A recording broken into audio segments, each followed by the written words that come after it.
Hello, mambo vipi? Nikukaribishe tena kwenye channel yetu Nyaraka za Maisha, na siku zote huwa tunasema hapa uko mahali salama. Kitu cha msingi ambacho ningependa kukuambia leo, tuna episode special na sitaki kuchukua muda wako mwingi sana. Tuende kwenye point za leo. Kumbuka tu hapa ni eneo ambalo unapata kujifunza vitu vingi sana kuhusu harakati za kielimu, maisha kwa ujumla na vitu vingi. Na kama unavyojua, bado tupo kwenye msimu wetu wa kwanza, tukiwa tunaendelea kujifunza vitu mbalimbali kuhusiana na masuala ya kielimu, hasa elimu nje ya nyumbani, especially nje bara la nje, let's say Asia, Europe, Australia, USA na kwingineko. Kwa kuna vitu vingi sana vya kujifunza ambavyo ningependa to pay attention ya kutosha, tujifunze. Na kama kuna swali, usijali luksa kuuliza. Cha msingi, kama una swali, maoni, ushauri, una chochote unataka kukijua ama kuongea ama kutuambia kuhusiana na masuala ya kielimu kwenye season hii ambayo sisi tupo, scan hiyo QR code hapo, alafu join kwenye hilo group hapo, then njoo tuzungumze vizuri, tutaongea mengi sana. Kama hujapata nafasi ya kujua, basi tazama kwenye episodes ambazo zimepita. Tumeangalia vitu vingi sana, tumeangalia scholarships mbalimbali. Sasa hivi tunaangalia tricks na mambo mengine tofauti, vitu vya kuconsider vya msingi ambavyo vinaweza vikakusaidia wewe hapo kukurahisishia ile safari yako uko mbele ya safari. Kumbuka sisi tunakusaidia kukupa wewe elimu, ideas ambazo zitakufanya ndugu yangu wewe upate nafasi ya kufanya hivi vitu mwenyewe pasina kumtegemea agent, ama hata ukimtegemea agent basi unakuwa unajua utaratibu na shughuli na kila kitu nini kinaendelea. Cha msingi kabisa, naomba nikukumbushe ndugu yangu, usisahau kusubscribe, comment, tuachie na unaweza ukashare pia na rafiki yako, ndugu jamaa na marafiki. Ni vema hizi mambo tukajifunza na watu wetu wengi wa karibu. Una swali, una kitu chochote unataka kutuambia, tuandikie kwenye comment section hapo, tutakujibu. Hii ni episode yetu ya 11 ya season yetu ya kwanza, na leo nataka tuzungumzie kuhusiana na mitihani ya Kiingereza. Moja kati ya topics ambazo zinawapasua vichwa watu wengi sana kwa sababu ya vitu vingi, ugumu, expensive kufanya, gharama zake kubwa, pia namna gani ufanyike, unafanyaje training, unafanyaje vitu. Kuna vitu vingi sana vya kuconsider, na nimeona basi kwa nini nisitumie nafasi hii hapa kukuelekeza, kwa sababu mimi nimefanya mtihani. Nimefanya mtihani kwa najua utaratibu unakwendaje na tricks za hapa na pale zinafanyika vipi. Kwa nikaona hii elimu, kwa nini nisikuletee na wewe, nikapata kushare na wewe, ukapata kujifunza na wewe namna gani hivi unaweza ukatake good care kwenye hii mitihani. Iko mitihani ya aina nyingi sana ukiangalia, lakini mikubwa miwili ambayo tunaifahamu ni IELTS pamoja na TOEFL. TOEFL based on USA, lakini unakubalika globally, na IELTS pia ni based on UK, lakini pia unakubalika globally. Kwa hizi ni moja kati za mitihani miwili ambayo inakubalika, lakini watu wanasema ni migumu, wengine wanasema ni complicated kufanya, ina mambo mengi. So kuna vitu vingi sana. Nataka nikupe basics idea, huu mtihani uko vipi, vipengele vyake ni vipi, marks zake zikoje. Basically nitakupa short introduction ya huu mtihani, alafu mwisho wa video hii hapa, nikishamaliza kukuelezea mtihani, nimekuwekea session ya kwanza ya wewe kupractice, kujifunza. Kwa hiyo video kidogo inaweza ikawa ndefu, lakini kwa manufaa yako wewe mwenyewe. Utakapomaliza kusikiliza na kila kitu, jaribu kupractice. Alafu nitakuwekea kila wiki, nitajitahidi kukutafutia session nyingine kukuwekea, ili wewe upate kuangalia namna gani hivi vitu vinafanyika, ukajifunza hapa. Lakini pia nitakuwekea materials sehemu gani nyingine ambako wewe ndugu yangu unaweza ukaingia online ukafanya practice wewe mwenyewe na kuendelea uko mbele ya safari. Okay, so key things tunafahamu, issue yake inaitwa tu ni IELTS, lakini kirefu chake inaitwa International English Language Testing System. Mtihani ulikuwa designed na UK wenye lugha yao ya Kiingereza, na una vipengele vikubwa 4 mtihani wa Kiingereza. Una kipengele cha listening, reading, writing pamoja na speaking. Hivyo ni vitu vya msingi sana ambavyo unatakiwa kujua. Mtihani mzima una vipengele 4 tu. una vipengele vinne tu ambavyo ni kusikia, kusoma, kuandika na kuongea.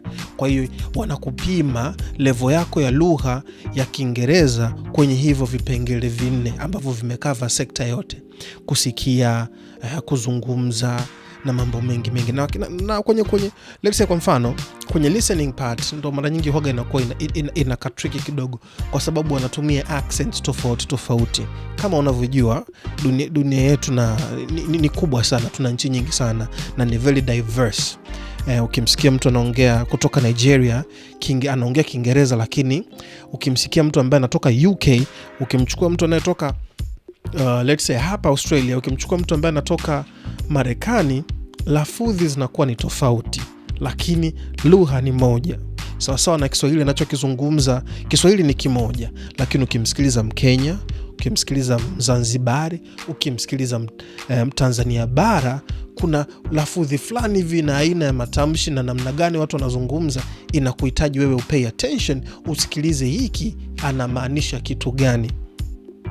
Sijui mnanifahamu hapa Kwa hiyo ni vitu kama hivyo hapo. Reading unapewa tu passage refu, unasoma ujibu maswali. Writing unapewa ka session tu kadogo, maswali yako 2-3 pale, chagua kati ya haya maswali, unaandika essay out of it. Speaking unafanya actual conversation na examiner ambaye atakuwepo kwa wakati huo, kwa atakupa maswali, kwa hiyo unakuwa kama una discuss naye, unazungumza naye. Kwa hiyo ndio iko hivyo. Hii mitihani ina session kwenye IELTS. Tukianza na kipengele cha listening, kina session 4 ambao una dakika 30 tu. Kwa hiyo kwenye hizo dakika 30 zimejigawa hapo. Kuna ile ambayo unapewa dakika sekunde kadhaa kwa ajili ya kusoma maswali, alafu kuna namna ambavyo unatakiwa kusikia conversation ambayo inaendelea, alafu ujibu maswali.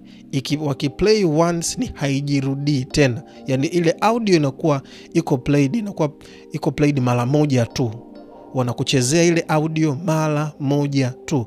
Kwa hiyo unatakiwa kupay attention vizuri sana, ujue namna gani mtu anaongea nini na kwa wakati gani. Sasa unaweza kukuta wewe umezoea sana Kiingereza cha Marekani, lakini bahati mbaya siku hiyo ukakutana na mtu kwenye audio ambayo ameplay ni accent ya mtu kutoka let's say Australia, ama ni accent ya mtu kutoka Jamaica, ama ni accent ya mtu kutoka Nigeria, ama ni accent ya mtu kutoka South Africa. Kwa unaweza ukajikuta hauko familiar na hizi accent na mambo mengine yanaendelea. Na mara nyingi watu sio kana kwamba wanafeli hawajui Kiingereza, hapana, kwa sababu ni hizi maswali ni yako very very very trick. Sijui mnanielewa. Haya, ukienda kwenye kipengele cha reading, wanakupa articles 3, una maswali 40, dakika 60. Ukienda kwenye writing hapo unapewa articles 2, una dakika 60 za kuandika risali zima. Ukija kwenye speaking ni dakika chache, unapewa tu session zako 3. Sorry, kwa hiyo nimeweka session inasoma sasa 3, lakini una session 3 tu hapo ambazo mtakuwa mnakaa na discuss na anakuwa anazungumza na wewe. Kwa hiyo anaweza akaja akakuita akakuambia tu bwana, jina lako ni fulani bin fulani, naomba passport yako. Akaangalia kuhakikisha kwamba ni wewe, tazama passport yako, alafu akaanza kuzungumza tu na wewe kitu random, akwambia bwana, hebu niambie wewe unatoka nchi gani? Let's say mimi natoka Tanzania. Tanzania, okay. Unatoka mkoa gani wewe? Mimi natoka Dar es Salaam. Hebu niambie vitu 5 vizuri zaidi kutoka kwenye mkoa wako wa Dar es Salaam. Kwa hiyo the more unaongea, the more anasikia, the more ana measure pale. Okay, hiki kiko sawa. Kwa hiyo kimaliza hapa anaweza kukubadilishia topic, akakwambia okay, vipi wewe hobby zako ni zipi? Mimi napenda mpira, swimming na nini. Hebu tuambie hivi, kwenye swimming ikitokea hiki na hiki, just challenge kukufanya uendelee kuongea. Na trick hapa ni kuendelea kuzungumza. That's the trick. Kuendelea kuzungumza hata kama unajisi umekosea let's say kutamka neno, usisimame, endelea kuzungumza mpaka kukatisha yeye. Kukatisha unaacha, lakini trick ni wewe kuendelea kuzungumza, writing na kila kitu. Usijali, kwa sababu nimekuwekea hizi session zako, alafu leo nitakuwekea the whole source hizo niwasema ile complete section ya kwanza listening, 4 sections zote dakika 30 nimekuwekea hapo. Utapause, utajifunza, utafanya testing na kila kitu, alafu mwishoni utaona majibu, ujipime ujue umepata ngapi. Okay? Vitu vya msingi sana ambavyo una consider ili upate band nzuri, marks nzuri ni pronunciation, vocabulary zako, grammar yako, coherence and fluence on how ukiwa unaongea. Kwa hiyo kwenye kuandika wanazingatia zaidi grammar, muunganiko wa sentensi pale, vocabulary zimekwenda vipi, pronunciation una pronounce vipi maneno wewe, unazungumzaje, mambo mengi. Coherence and fluence and how fluent you are kwenye kuzungumza. Una flow vipi? Una sound aje? Unaeleweka ama ni kipengele? Hivyo ndo vitu vinne vya msingi sana ambavyo wanavizingatia. Kwa hiyo unaweza ukajua wewe weakness yako iko wapi. Wakati unafanya training sasa ya kujifunza na kujifua, unaendelea kujifua kule ambako unaona kabisa hapa ni kipengele. Haya. Marks zake ziko kwenye range kuanzia 0 mpaka 9. 0 manake wewe ni haujafanya mtihani. Kwa hizo marks wamekuwekea hapa kuanzia 1 mpaka 9. 0 ni kwamba haukuingia kwenye chumba cha mtihani. 1 labda wewe sio mzungumzaji wa hii lugha, kuna ukianzia kuanzia pale let's say 3 kwamba wewe uko very limited kwenye kuongea. Uko limited na nini? Labda grammar yako ina shida kidogo, labda una sita kwenye kuzungumza, muoga, labda kuna nini, kuna modesty kawaida. 6 unapata unakuwa ni competent. Yani competent ni kwamba una uwezo wa kuzungumza, una uwezo wa kusoma, una uwezo wa kusikia. 7 na kuendelea you're even better. Kwa hiyo keep in your mind, unapokuwa unapata hizi marks zako, target yako ni iwe at least kuanzia 6 kwenda juu, which is good kwa sababu in most academic way kuanzia 6 huwa zinakubalika. Wengi wanasema at least upate 6.0 ama 6.5. Kwa hiyo ukiweka target yako wewe upate at least 7, which is even better. Ukipata 8 you are even a good one. Na vyote hivyo ni vinawezekana. Key ni kupractice hii mitihani as much as you can. As much as you can. Hiyo ndo key.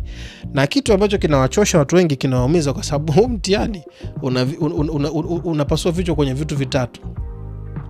Unapoanza maswali yanaonekana ni mepesi, rahisi, normal kusoma na kila kitu. Inakuja level ya pili ambayo ni medium, yanaanza kukuchanganya kwa sababu inachukua duration ndefu, alafu wanakumixia story umo ndani, wanakatisha hiki kwenye mazungumzo. Utapata kuona hapo wanakata mazungumzo, yani wanavyoweka ni just kutengeneza vitriki kidogo kufanya mtihani we mgumu. The higher you go, the harder it's become. Kunaweza kuta session, let's say kwa mfano kwenye speaking una session 4. Session ya kwanza ni very simple, kwamba unaona tu amekuwekea maswali yako 4 pale, ni introduction session ya mtu, na mtu akiwa anazungumza anakuwa anajiintroduce tu pale, labda address na nini imeisha. Session ya pili sasa, conversation inapoanza kuchanganya kati ya mtu na mtu, kati ya eneo na eneo, hapo ndo balaa linapoanza kuja. Kwa kinachofanya watu wanapata band ndogo kwenye huu mtihani, sio kana kwamba hawajui kabisa Kiingereza. Hapana, ni trick. Alafu umeona kabisa unaanza lise, kwa mfano pale umegonga dakika 40 nzima umesoma, tayari ushachoka. Ukija kwenye session ya pili sasa, which is writing or reading, unaona kabisa una dakika 60, lisaa lizima. Kufocus kwa lisaa lizima ni kipengele, unless wewe ni mtu ambaye unapenda sana kusoma na focus yako iko vizuri sana. Kwa unaweza kukuta vitu vinakuchanganya, focus inakwenda, afu muda uko limited.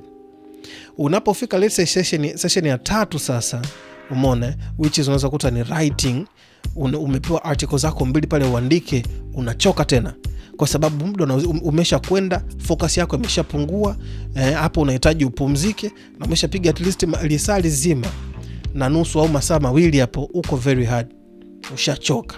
Kwa hicho ndio kitu ambacho kinawachosha. Kwa key hapa ni kupractice as much as you can. Yani key hapa ni kupractice zaidi na zaidi. Practice more. Yani hicho ndio kitu ambacho naweza nikakwambia. Nimekuwekea session inayofuata, session nzima kabisa ya kipengele cha kwanza, which is which is speaking. Mbona bana? Listening, which is listening. Nimekuwekea pale kipengele kizima 30 minutes. Take your time, chukua muda wako, nenda kanywe maji, kaa chini, embu practice, alafu niambie, weka kwenye comment hapo, mwenzetu umepata marks ngapi? Alafu nitajitahidi kuwatafutia practice nyingi zaidi ili muweze kuzifanya kwa wingi zaidi. and then maisha yazidi kuendelea. Nikutakie kila laheri unapoendelea kufanya kwenye mtihani. The key ni kupractice. Asa ngoja tuanze kupractice, na baada ya practice nafikiri we can call it a day.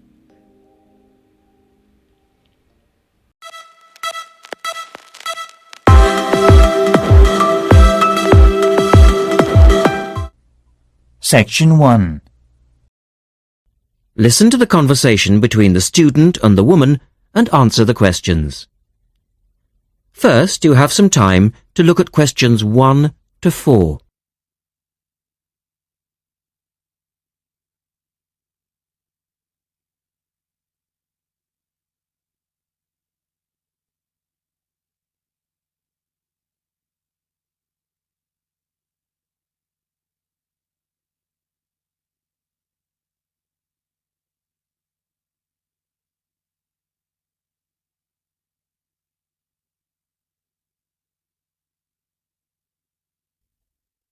Now we shall begin.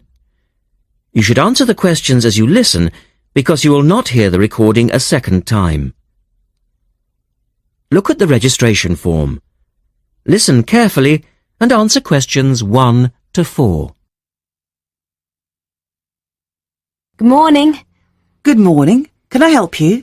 Yes. Is this where we register for the Beyond 2000 conference? Yes. What's your name and I'll get your conference bag. Well, I haven't actually registered yet. I was told I'd be able to register today, so I hope that's okay. I've just arrived in Melbourne. That should be fine if you're a student.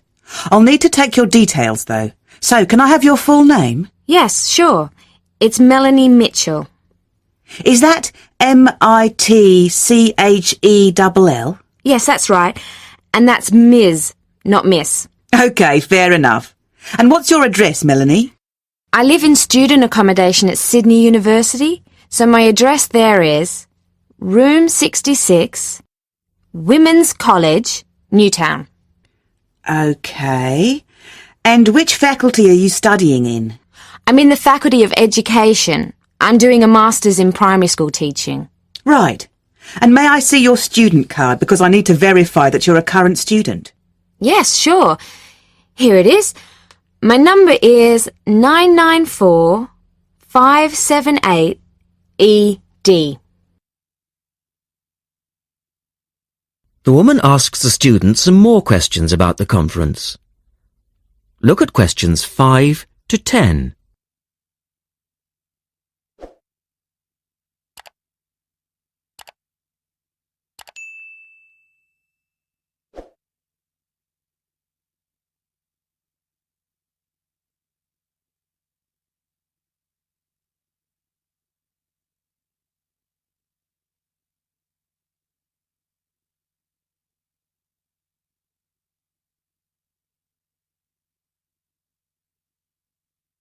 Now listen to their conversation and answer questions 5 to 10. Okay. Now, do you want to attend all 3 days? The conference runs from Thursday to Saturday. Yes, I think so, if I can afford it. What does it cost? Well, you're eligible for a student discount, which makes it $15 for a day registration or $40 for the 3 days, though it is possible to register for half a day only. I'll register for all 3 days, please. Good. Now, will you be requiring accommodation while you're here in Melbourne? Yes, I suppose I will. What's available? Well, we have several levels of accommodation. You can share a room with another student for $25 a night. Or you can have your own room but share the bathroom. I believe it's just down the corridor. That's $45. Right. Or you can have a single room with your own bathroom. I don't mind sharing a room. On second thoughts, yes, I do. I'll have my own room, but I'll share the bathroom. Right. Now, the conference fee does not include meals, though you do get tea and coffee in the breaks. Shall I put you down for lunch? That's an extra $10 a day. And there's the conference dinner on Friday night, which is $25. Oh, and what about breakfast? Hang on a minute. It's all starting to sound rather expensive. I'll have the lunch, but not the dinner or breakfast, if that's okay. Perfectly okay. Now, a couple of other things. There are a number of special interest groups organised. They're known as SIGs, and you're asked to nominate your preference. They'll take place on the Friday afternoon and Saturday morning, but they're filling up quickly, which is why you need to nominate now. Right. What are the SIGs? Well, there are 6 altogether. Let's see. On Friday you have a choice between computers in education or teaching reading skills. Or a session on catering for the gifted child. Oh, they all sound interesting. But technology in the classroom is really my area of interest, rather than reading. So I'll go for that. I can probably read up on the gifted child topic myself. Right. And then the Saturday options are a session on cultural differences, or there's music in the primary curriculum, or you could go to the one on gender issues in the classroom. Wow! Can I go to them all? They all sound fascinating. Afraid not. Well, I'm really interested in how boys and girls behave differently, even when they are very young, so I'd better opt for the 3rd session, even though the cultural differences SIG is probably really interesting too. Right. And the music option would be interesting. And how would you like to pay? We accept most credit cards or bank cheques, but not personal cheques, I'm afraid. Been caught out too often before. And cash, of course. We never say no to cash. I'll have to put it on my card because I don't have enough cash on me right now. That's fine. Enjoy your time here with us in Melbourne. That is the end of section 1. You now have half a minute to check your answers.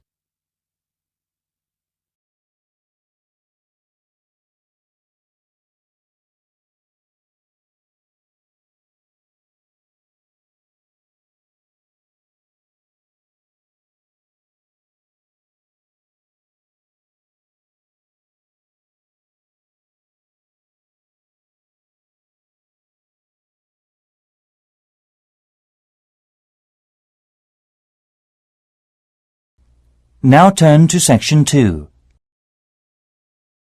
Section 2. You will hear a woman talking about a number of different beaches to a group of tourists. First, look at questions 11 to 20.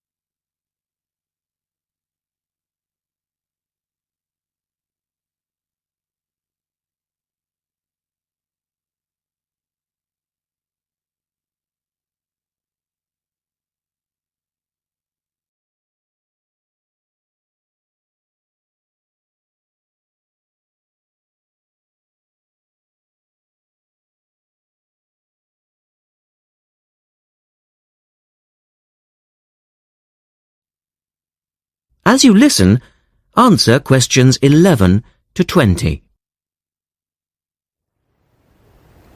Right, let's move on to the beaches here, which are absolutely beautiful. You do have over 100 to choose from. They're mostly sandy beaches, and they vary from the largest, which is 2.5 kilometres long, to tiny sandy coves. But there are a few that I'd really recommend you to visit. So, looking at this pamphlet, first of all, there's Bandella Beach. This beach is 1 kilometre away from the old fishing village of Bandella, which is a beautiful spot. If you park in the car park behind it, there's a small path which leads down to the bay. It's very pretty because the whole beach is backed by pine trees, so it's very sheltered. The beach itself is very clean, and the water is shallow and safe. That, together with the soft sand, make it an ideal beach for children and non-swimmers. A little further round the coast, again to the east, in the eastern corner of the island, is the spectacular Dapolata Beach, which is basically a long inlet. The land around this beach is marshland. It's all marsh, and there's a stream which winds through it, and the stream goes into the sea. And the beach has lovely pale gold sand. Access to this beach is quite tricky, and not for the less energetic. You have to go down a long flight of steps, 190 to be exact. But you'll be relieved to know that there's also a road which winds down to a car parking area. When you're level with the sea, there is a handful of shops and bars, and you can hire some beds and umbrellas. Continuing round the island, just past the tip of Calne, is the next beach I'd suggest you visit, and this is Sanget. Why? Because there isn't a beach longer than this on the island. If you want to know, it's exactly 2.5 kilometres long, and that's a bonus because it means it never gets overcrowded. It has golden sand and clear blue water shelving into the sea.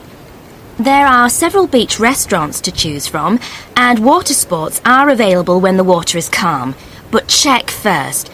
This beach operates a flag system, as the sea can get rough, and you should always swim between the flags.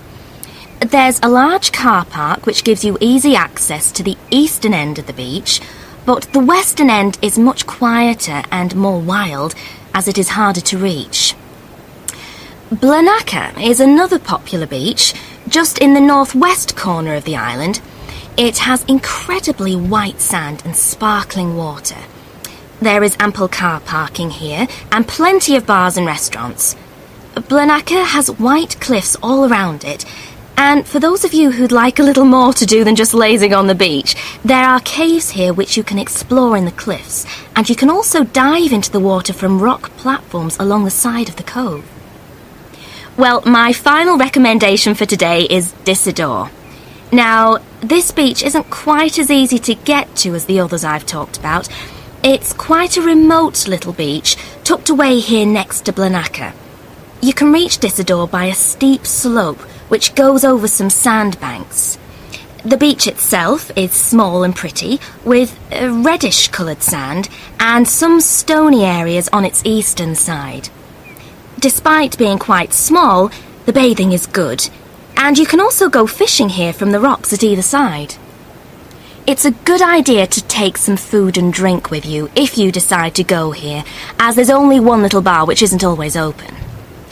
So, that should give you plenty of ideas to choose from over the next 2 weeks, and if you have any further questions... That is the end of section 2. You now have half a minute to check your answers.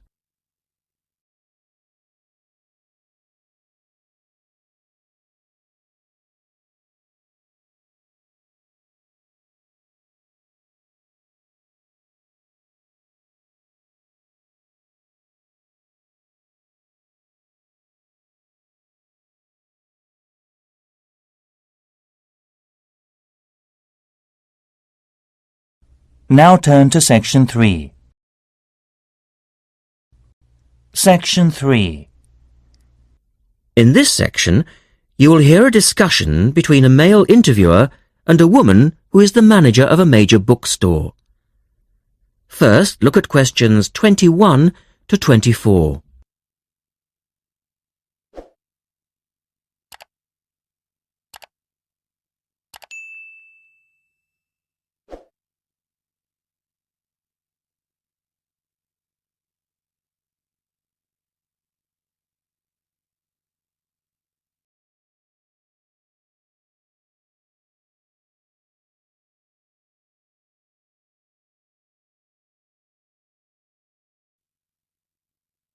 Now listen to their conversation and answer questions 21 to 24.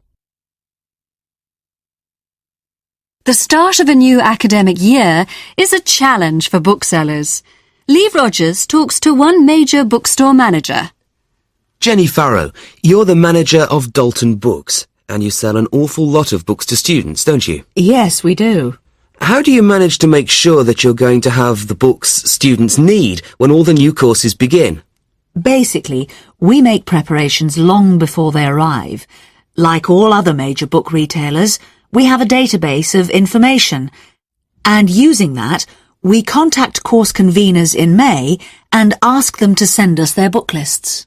How many books are we talking about? For one course? Yes, as an example.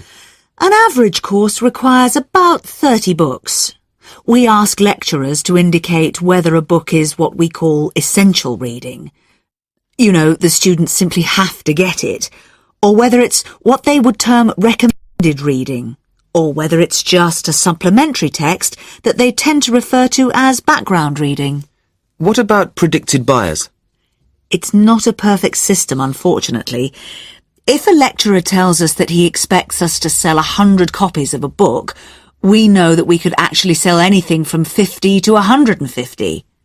That's why in practice, when it comes to ordering, it's a lot safer to go by the previous year's sales figures, if that's possible, of course, if we've sold the book before. We also build other factors into the equation, including the type of course that the books are for, the student's year group, and a measure of our own judgment. And these criteria make a fairly accurate guide? As accurate as we can be, yes. Look at questions 25 to 30.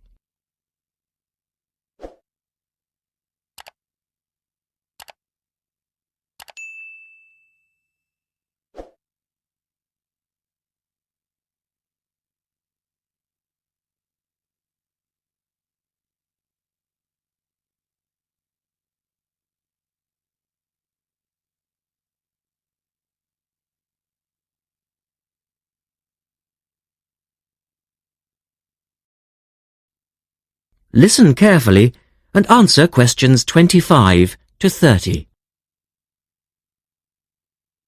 What about the publishers? Do they take an active role in promoting new books? Certainly.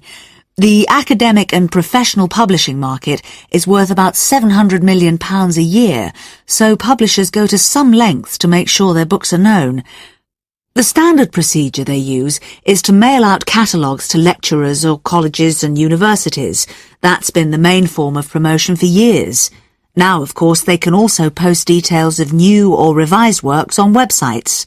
Some even go so far as writing individual letters to the appropriate lecturers in order to let them know what's coming up.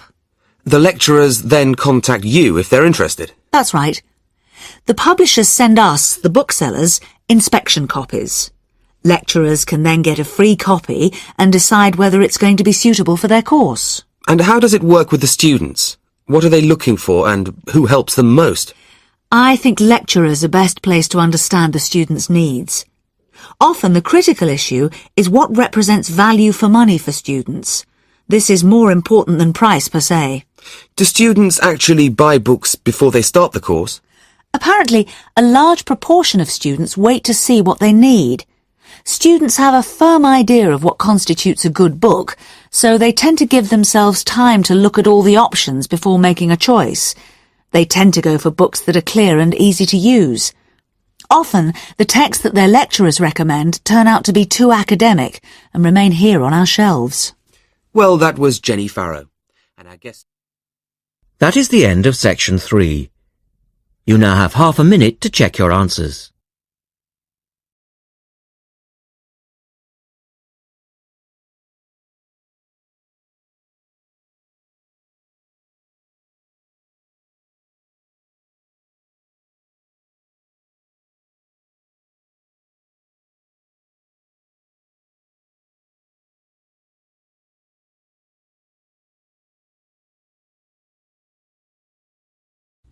Now turn to section 4. Section 4. You will hear Rebecca Bramwell, an artist and illustrator, giving advice on how to get your first job or commission as an artist. First, you have some time to look at questions 31 to 35.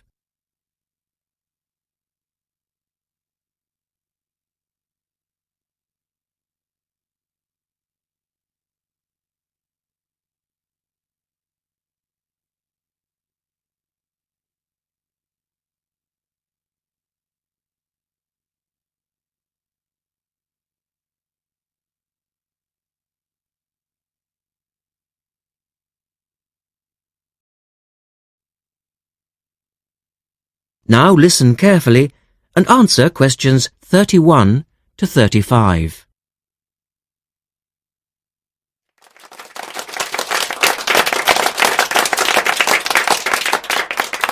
I'd like to introduce Rebecca Bramwell, an artist and illustrator who has come along today to talk to you all about getting your first job or commission as an artist. Over to you, Rebecca. Thank you for inviting me.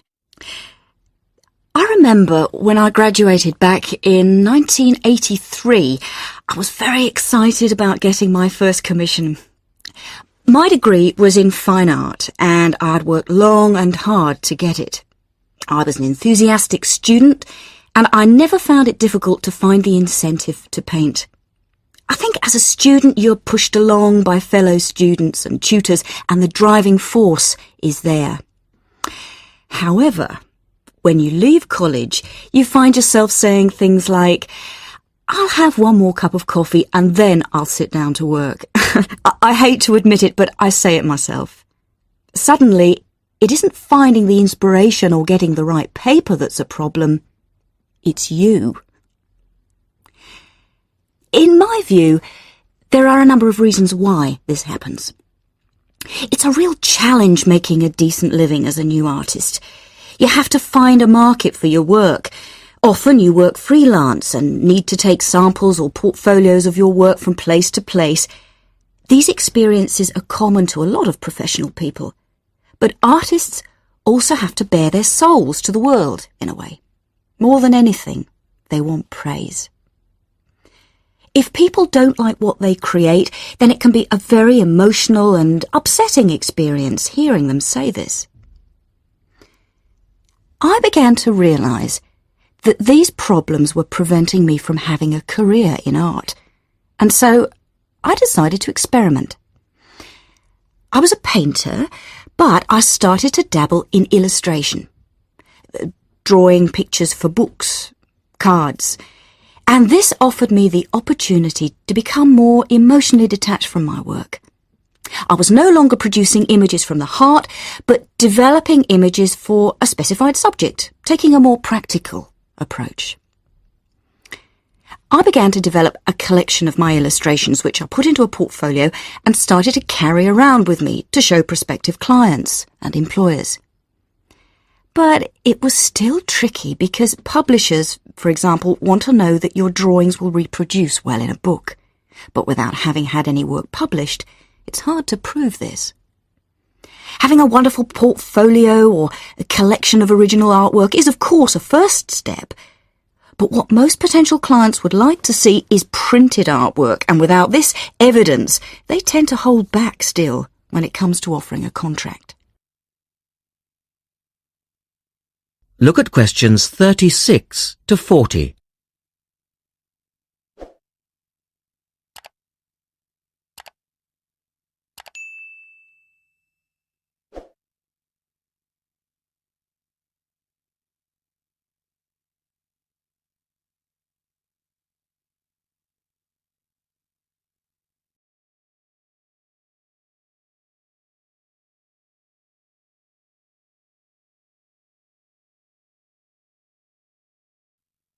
Now answer questions 36 to 40.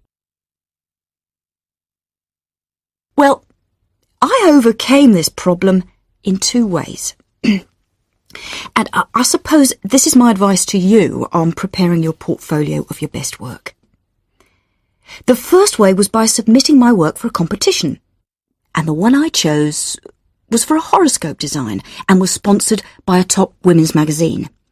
There are a few of these competitions each year, and they offer new illustrators an opportunity to showcase their work. The other approach I took was to design and print some mock-up pages of a book. In other words, I placed some of my illustrations next to some text in order to demonstrate how my work would look when it was printed. Perhaps I was lucky in that I had taken a degree that provided me with all-round creative skills so that I could vary my style and wasn't limited to a certain technique. Now, I think that is important. The art world and many other creative fields do try to pigeonhole people into snug boxes with an accompanying label. Now, I think you should try to resist this if you feel it happening to you. If you don't, you'll find it difficult to have new work accepted if you try to develop your style at a later stage in your career. Nevertheless, When you start out, and particularly when you're going for an interview, it's important not to confuse people by having a lot of different examples in your portfolio. One remedy for this is to separate your work into distinct categories. In my case, I did this by dividing my design-inspired illustrations from my paintings. It's then easier to analyse the market suited to each portfolio, such as magazines, book jackets, CD covers, etc. Working under two names is also useful, as it clarifies the different approaches and offers a distinction between them. I think it's been hard for artists to be recognised in anything other than the pigeonholes that they've been placed in. But luckily, these barriers are slowly being demolished. So I really... That is the end of section 4. You now have half a minute to check your answers.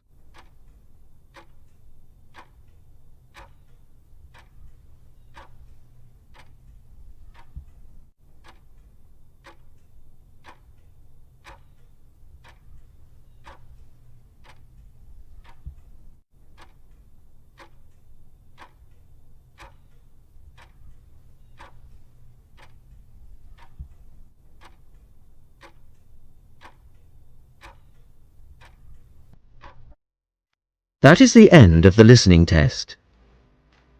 At the end of the real test, you will have 10 minutes to transfer your answers to the listening answer sheet.